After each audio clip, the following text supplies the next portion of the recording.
has gone so well in the Ligier and was in 4th position when he retired, and that means to say that Alboreto will now be 4th. And there's Martini doing a little rally cross, practicing, and nearly onto the rumble bars goes Alain Prost, and you can see the gap now between the first and second, and between the second, Alain Prost, and the 4th place man now, Michele Alboreto, with Martini and De Cesaris joining the retirements of Alio, Rosberg, Chiva, Mansell, De Angelis, Palmer, Tombe and Johansson, completing lap 43.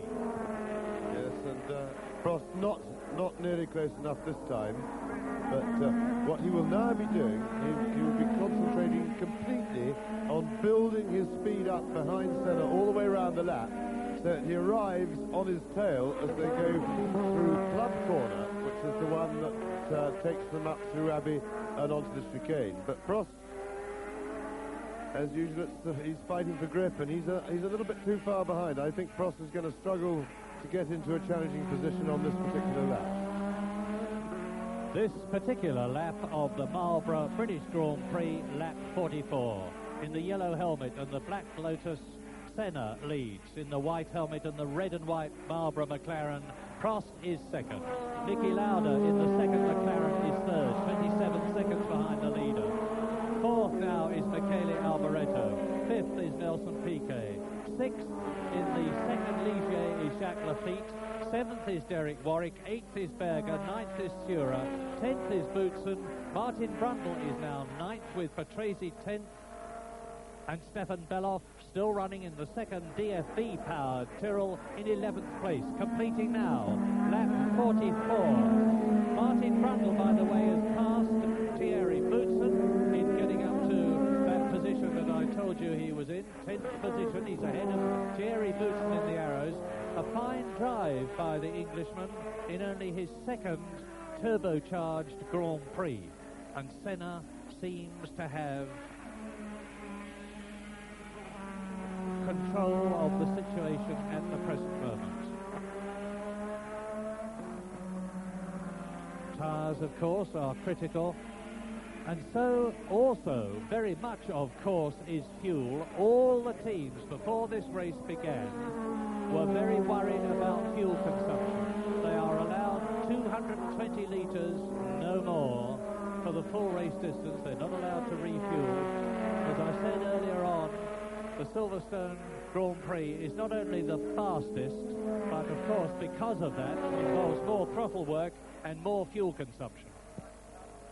Yes, and in this area, McLarens have what has hitherto been a very big advantage, because they managed to develop, or at least so they claim, a fuel gauge that is very accurate indeed. Now, to explain that a little bit, you have to understand with all the G-forces that go on, it is very difficult. You can't measure the fuel in the tank because it's never sitting still in one place, unlike a normal car that's just driving gently, and therefore it has to be done through computerized measuring of how much fuel has actually physically gone into the engine. Now, McLaren seem to have a big advantage over the others, and Prost, we've seen, run out of petrol several times on the slowing down lap of a race.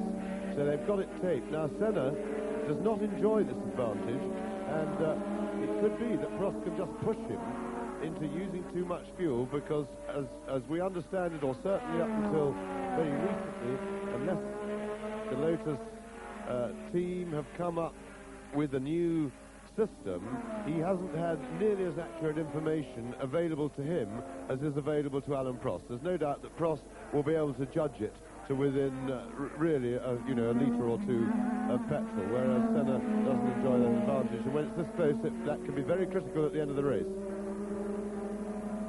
Copse Corner, lap 47. 4th gear, 135 miles an hour. Now down to the sweeping left-hander at Maggots at 165 miles an hour. Senna, Prost, Lauda, Alboreto, Piquet, Lafitte. Now into Beckett's 3rd gear, 125. The short dash to Chappell, the left-hander, which swings into the very quick hanger straight, which is not actually the fastest part of the course. And as you saw in that caption just now, the ferocity of the battle for the lead has now started to leave Niki Lauda behind. Ayrton Senna, leading the race in fighting off Alan Prost, is going quicker and quicker and quicker. And as this battle speeds up, Lauda has appeared to be unable to respond and looks as if he's settled for a nice, safe, secure third place. There is Niki Lauda.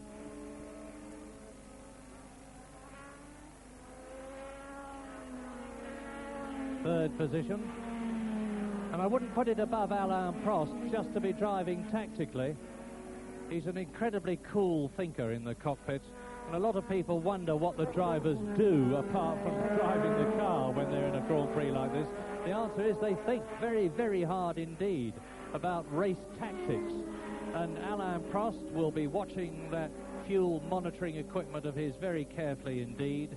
He will be getting pit signals as he goes past the crowded grandstand in front of this massive crowd at Silverstone. And he will be computing in his mind how the fuel is going in relation to the number of laps that are left and the gap that there is between himself and Ayrton Senna, with Niki Lauda third and dropping back 39 seconds. The leaders have lapped everybody up to Lauda. Alboreto is fourth, Piquet is fifth, Lafitte is sixth, Warwick is seventh, Berger is eighth, Sura is ninth, and Brundle is still 10th. But I've just been looking at Ayrton Senna's lap times over the last 8 or so laps, and one of the measures of the skill and quality of a Grand Prix driver is